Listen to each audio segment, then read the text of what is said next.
Chapter 27, 18th day of November, 1683. Hold tight to life, most beloved flittermouse. Do not let go now, I beg of you. It be not your fate to leave me, but mine to leave you. Let me go, Pierre, I cannot bear more. If only I might walk beneath the sky once more, or, my voice broke, or if I might see my children one last time, I could die. Even one sniff of that vile Arabian coffee-house brew might prevent death from entering this door. A stay of 3 years or more at the king's pleasure, with but 2 months' freedom between the 2 times in court, had pinched flesh from my bones and fortitude from my heart. I would rather lie down in the grave next to truth that had long since died than stay another day in that place. It does not please me to hear you discouraged, Lizzie. You will be revived, I am certain. For days the rowdy prison noises surrounded our silence, closing us in together. Pierre never left my side. I laboured to slide my arm over the thin blanket and find his hand, desiring the warmth of his old, warm skin on mine. I could find no strength to take it further than the edge of the bed. Pierre, I said his name, and it was enough for him to take my hand and raise it to his lips. His cheeks were damp. He would likely follow me from this world sooner than live without me. I thought of the children as orphans. You must find someone to care for our children, Pierre, a mother for them. They need no other mother than you, Lizzie. They yearn for your return home as I do. You cannot die. I am old, and I refuse you to die before me. If ever you obey me, you must obey me in this. Do you recall that time when life was near beaten from you? I did. I recalled pain so grim that I prayed for God to relieve me. This malady that ailed me now had crept upon me in a manner most insidious, rather than the infliction of violence. That they took light and freedom from me could not alone bring me to languish in this way. There was no place in this world where God could not be with me, and so long as this was so, my spirit was free, and I had no reason to die that I might find him. But if this prison was my soul world, then I no longer had reason to live. In this place I could not be a mother, nor a wife, nor a midwife. I could ask for charity, but not give it, and in taking I was no longer the woman I knew myself to be. I likely slept a while, for then Pierre was talking. The incompetence of the hangman, I tell thee, Lizzie, 'tis a noise I can not forget ever. In the same way you could never forget the screams from the jail that night. Remember you that? The people did scream, not for the entertainment of the execution, but for the axe to be taken from him before he struck again. They dared not see him miss his mark one more time. It was a sight most gruesome, most grisly. Not even the distance of 80 paces to Paris House could prevent Lady Paris faint at the sight of blood spraying from his gaping neck onto the spectators. I never liked that dreadful man, a great traitor there never was. But I could not wish such a death on the devil. And if you had heard his screams as I did, said Pierre, you might have mistaken him for the devil, I assure you. It was all too grim. A man close to the beheading told me that even in death he had berated that hangman, Ketch, for such shoddy work, for he had paid well for a quick strike. Though his head hung half on and half off, he called the man a dog for treating him so barbarically. Pierre's voice faded. In the dimming light, I saw he was shaking his head, perhaps to cast out the ghastly image. Was it someone we know, Pierre? It seemed there would be no end to such undeserved Catholic deaths. Lord Russell, my dear. May his soul rest in peace. Have you forgot? You asked me about his death but a short while ago. Lord William Russell, but does he not stand against the Duke of York becoming king for his faith? 'Tis your fever that makes you forget. It was 4 months since he died, and I have told you of it time and again, but I cannot rid myself of such horrid sight. Remember, he was condemned for his fiendish part in the Rye House plot. As I was condemned for the meal tub plot, I murmured. No, ma chérie, you were never proven guilty of that. You were found guilty of another deed. You exposed the government and the king's prison in a way they did not like. That is not treason. The fog would not go, no matter that I tried to push it away. It closed around me, so I was comforted. I slept some more. When I next awoke, Pierre's forehead rested on our joined hands on the rough blanket. I ached. My arms ached and my back ached. My legs ached. All my old wounds from the beating and the pillory pained me. Every part of me had seen enough of this place. Most of all, my heart ached, and I hungered for a taste of home. Though my body was sore, I stayed still. I did not wish to disturb my poor husband, who had kept vigil so long and now rested.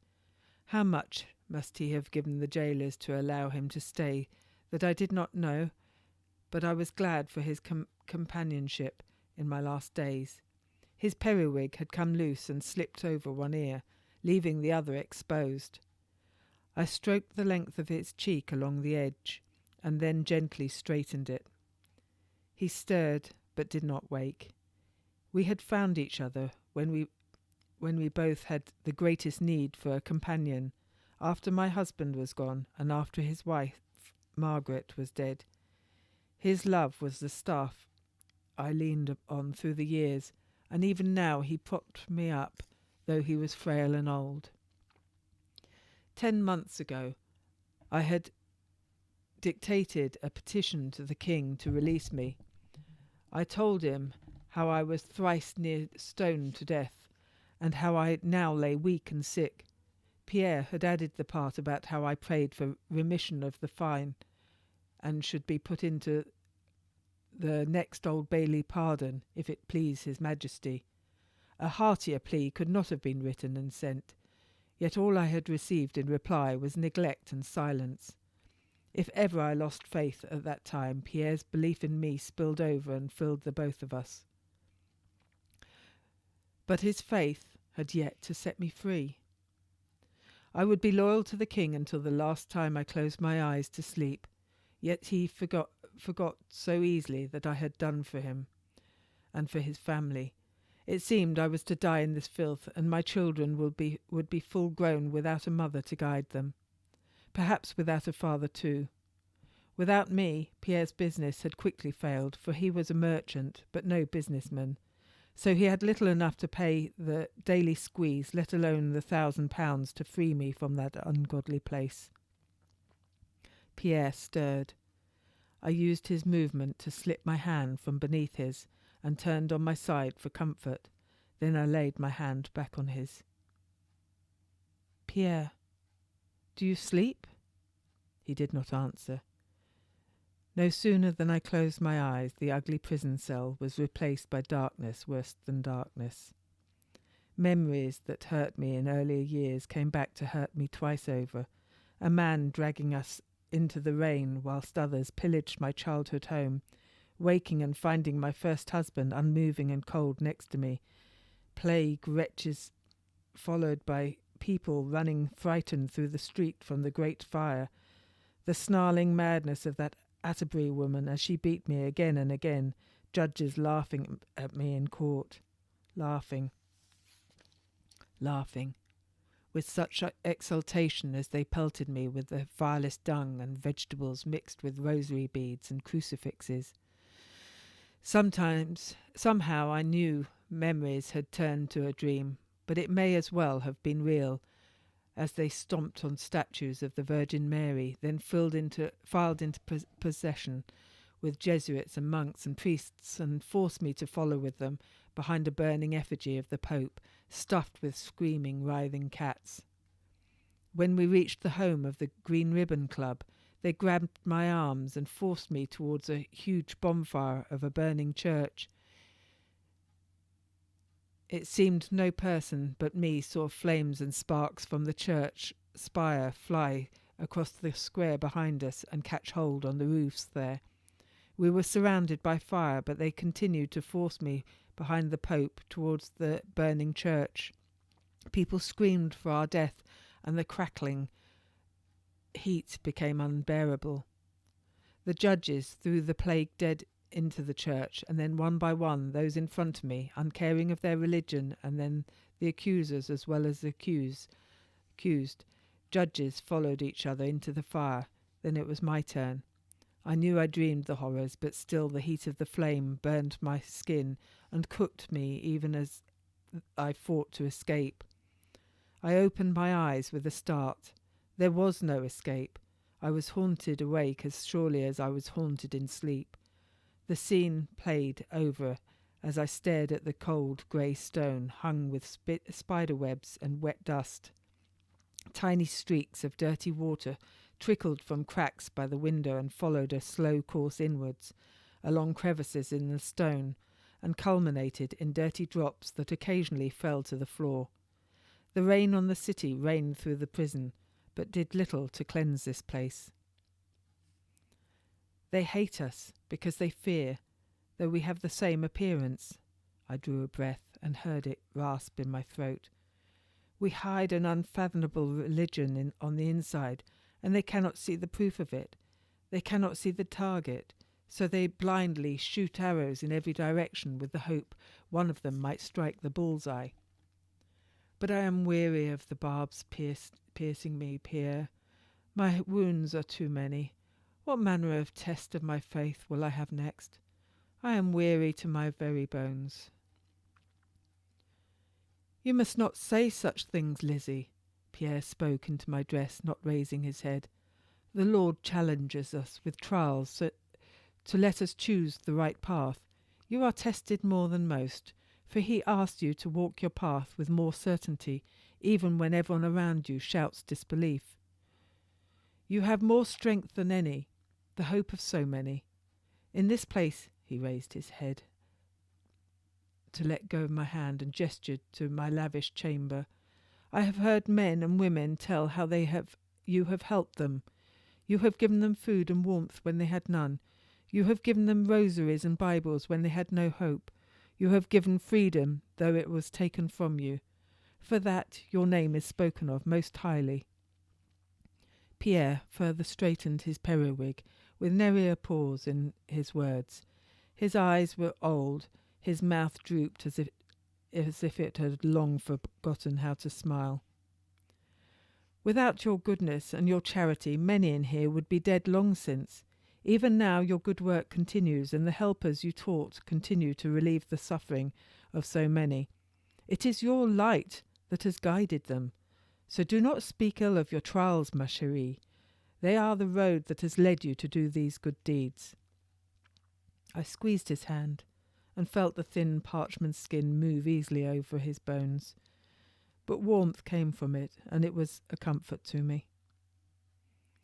Yet my strength comes from you, Pierre. So all those deeds are yours rather than mine. You are too kind, ma chérie. The usual grinding of iron on iron, groans and shouts and occasional laughter, for a man's spirit is indomitable, were muffled by wood and stone, yet for a moment seemed in the room with us. With time came the clanging of keys and clanking of leg irons and the moans of neighbouring prisoners. When I did not loathe that hard oak floor, a door, for that it did not hold me in, it pleased me, for it also kept the prison from me. In the dark of the night, with but a single candle to keep Satan's scuttling vermin away, it also kept eyes from me when I cried for home, or for the life I missed, or when I knelt down to pray. Every man and woman must need some time in their own company for necessary things, such as washing or sitting in the corner, Not every room had a solid door. In that I was fortunate. Those locked behind iron bars were scrutinized by every other prisoner and turnkey, enduring exposure that no decent person should endure. Your kind words are a salve on the festering wound that is Richard Whittington's Newgate. I give you sincere gratitude, Pierre, for I find I am unable to aid myself now, let alone any other. I despair for my life and my freedom. I do not think I will last many more moons. As if I had struck him with a hot poker, Pierre sat up suddenly, then took to his feet. You do not deserve such treatment, Lizzie, and he must know this. I will demand to see the king myself. I will remind him what you did for him and ask that he show you mercy. Begad, he must give you pardon. A pardon should not so easily be given to a person that has done wrong. But a person should not have need of a pardon when they have done no wrong. I could not see his face and tried to pull myself off the scratchy blanket to see him clearer, but let my head fall back when I found I could not hold it up. No, Lizzie, they should not. But the law of the land oft finds a man or woman guilty, so then they must be punished. No matter, the law would be better altered. The law that shut me here should be changed, for truth should not be punished. Each breath, each word, wore another layer of life from me. I closed my eyes and felt water wet my lashes and run on my skin into my hair. They did not want to know if the words in my book were true, only if I wrote them. They did not go to the prisons and question those who could tell them the truth, but brought to them those who would tell anything they wished to hear for a handful of coins. We must pray that some day the veil of lies will be lifted to reveal the truth, and when they are, you shall have handsome reward for all you have done. I will be rewarded by God, for I will no longer need mortal things. Do not say so, Lizzie. You are a heroine already to all those whose lives you have aided, and a villain to all others. But those that know the truth of it are fortified by your deeds, and that is as a chain that others can hold on to, as an anchor in these dark days. I have had much time to think, Pierre. I turned to a subject I wished to talk of. I have had thoughts of things I have talked of before. No, Lizzie, 'tis best you do not concern yourself further with such schemes. Any more interference in the way of things will have you hanged at Tyburn. 'Tis not plotting and treason I concern myself with on this instant. More often than I care for, I lay here with mere thoughts for company, and they have told me, should I survive this dire time, which I have told them I will not, I must do all I can to change the ways of the midwife, to protect mothers and their newborn infants. I saw by my husband's surprise and confusion that I must elaborate. My thoughts are haunted by so many wicked deeds done by false midwives. I have oft told you how they murder infants with their ignorance and butchering ways. The infants and their mothers die for such lack of proper care. Aye, we have talked of this, and I see this cause kindles you, even when your embers lie smothered in ashes. It would be well for you to think more of this after all. 'Twas as if he saw me drowning in the river and threw me a rope. I grasped that twine so tight it hurt me with each word I uttered thereafter. I pulled closer back to him. Husband, have I not oft spoken of the true love of the midwife? How it is secure in but a few women? They cannot teach this to any but their own daughters. Only a few surgeons hold intimate knowledge of the law, and their knowledge is not about delivery, but about the physical, the body, so they have to have too little to teach. Pierre was slow of body, but still had his wits about him, and saw what I tried to say. But what if a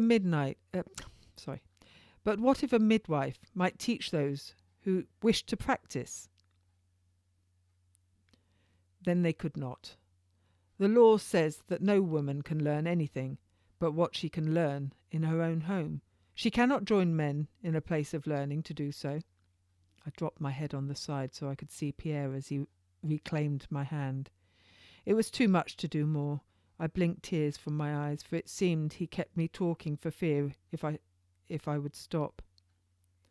"'Tis the subject of my thoughts, Pierre, that it must be wrong when a man can learn skill in a college, but a woman cannot learn more than her parents or husband are willing to teach her at home. Are a woman's needs unequal to that of a man? As with treason and plots, we return to the law of the land. It matters not if it is right or wrong. The law is as it is, and must be followed. A woman cannot go to college, for there is no place for her there." "Not even a college run by women, meant for women?" Such a preposterous thought would not be given credence. If I did not know hope in Pierre's voice, I might have been indignant for being so summarily dismissed. But as he breathed life into me, I breathed life into him. "By whom?" I asked. "Would these very men conceive that 'tis their own infants and wives that are at risk from ignorant and unskilled services of false midwives? 'Tis they who should be most eager to change this law." "Forsooth, you are right, Lizzie. 'Tis every man that should look to the midwife for the well-being of his wife and the safe delivery of his sons and daughters." "And how can he be sure of this if he does not know where she has learned her trade?" "He does as we are all wont to do. He goes by the word of another." "Would it not be a fairer thing if a man could trust every midwife?" Pierre's face lightened as he began to see where my thoughts took him. "Indeed, my love," a crafty expression came upon him then, "and what better judge of character than a midwife to the ladies of court? Lizzie, you are matchless for the task of teacher. It must be you." "I fear 'tis not my fate to do more than set out the plan, Pierre. But you must see to it that my ideas are explained to the king, that he might change the law." He frowned. "You must not talk that way. I cannot do your work for you. I have not your skill with words, and I fear to fail where you would succeed. You must recover yourself, and I will plead with the king for your release, that you may stand before him in this matter." Despair blew through me as an early winter wind. I was weak and worsening, and would not again see the sky. In the silence Pierre turned away. He sniffed.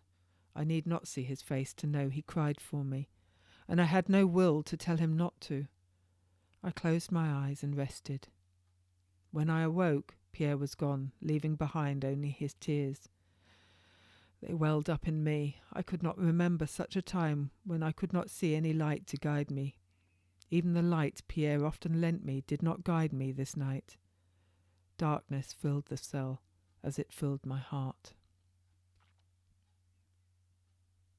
"Mrs. Cellier! Mrs. Cellier! Hear this!" The rough voice of the turnkey came to me through layers of sleep. I did not feel disposed to answer. I could hardly move my lids, but working at them, gained a crack and saw the sun must be above the rooftops. It came to me I had heard the cocks crow for some while. "Mother Cellier!" Metal ground against metal as the key turned and unbolted the lock. A man that once was obedient to my command not to enter without my by your leave came to the bedside. The skinny Bowden boy was a strapping man now. I was only grateful he had continued to treat me with reasonable dignity and consideration. "Mrs. Cellier, the sun shines on you today, Put your feet in your boots and your boots to the floor. You're to go from here. Come you to gloat over my lost cause? Go away, man. Forsooth, Madame Cellier, prithee, hear my words. You are free. Oh, 'tis a cruel game you play with me, I said. For a piece of time the sun shone on me, lighting an ember of warmth in my cold guts. I doused it for fear of it being falsely lit. I play no game, madam. You are released by command of the king. You are to return home. Young Bowden's hand clasped my shoulders and pulled me to stirring. Do you not hear me? You are free. Then he cast off the blanket from my legs with strong fingers, as though I were but a puppet, pulled my legs round to hang loose from the bedside. Though I loathed his hands on me, for a touch anywhere caused me pain, there was an aspect of his sincerity that reached through the heavy gloom filling me. Do you speak truly? I asked. He said he had no reason to tell me so, if it was not so. A messenger even now fetches Mr. Cellier, your husband. He is to bring you home. Your freedom has been spoken for. If he be laying a trap for me, perhaps tricking me to saying something on my release I might not otherwise say, I would say nothing on it. But it might be that Lady Powys or Lord Peterborough, or even my Pierre, had secured an audience with the king and pleaded for my freedom. I suppose I should know what means my freedom came by, if it were so. Am I free with a pardon, or am I free because I am wronged? I asked. I heard nothing of a pardon, nor of bail. If he told me I had a pardon, though I should have refused freedom by lights of not needing one, I would surely have left that place by any means offered to me. The taste of fresh air was distant, and I craved it. As Bowden the turnkey instructed, I pulled on my boots and placed my feet to the ground, and he assisted by tying the laces. Finally, though I was weak and barely able to move, he helped me stand. I weighed as little as my bones, and no more, so easily braced my shaking body against him, and together we walked along the cold, dank corridors towards the gate. I had walked this way so often ere I had a place there, that every shadow in the wall was familiar to me. Knowing the place held no comfort for me. It was as cold a place as ever it was, tasting of my soul even as I left it. Bowden took me to the outer gate and left me there. Wait here, Mrs. Cellier. Your husband will fetch you. The man's heavy footsteps marked 2 steps away, then 2 steps back again. Here is bounty given with the good grace of the king. At which he pulled a bag full of coins from his belt and handed it to me. There be £90 and no less, madam. Of that you can be certain, for I have guarded it myself. With that I was completely alone, leaning against the wall with no strength to stop my legs buckling beneath me. The weight of the bag so heavy, I slid down the wall until I sat in the wet mud. But the sweet air I breathed worked some kind of magic on me, and when I held out my hand it became wet. It was raining. Icy water ran down my arm and drenched my sleeve. As I watched, I saw the dirt and shame wash out of it. Somehow, climbing the wall with my hands, I pulled the rest of me back to standing.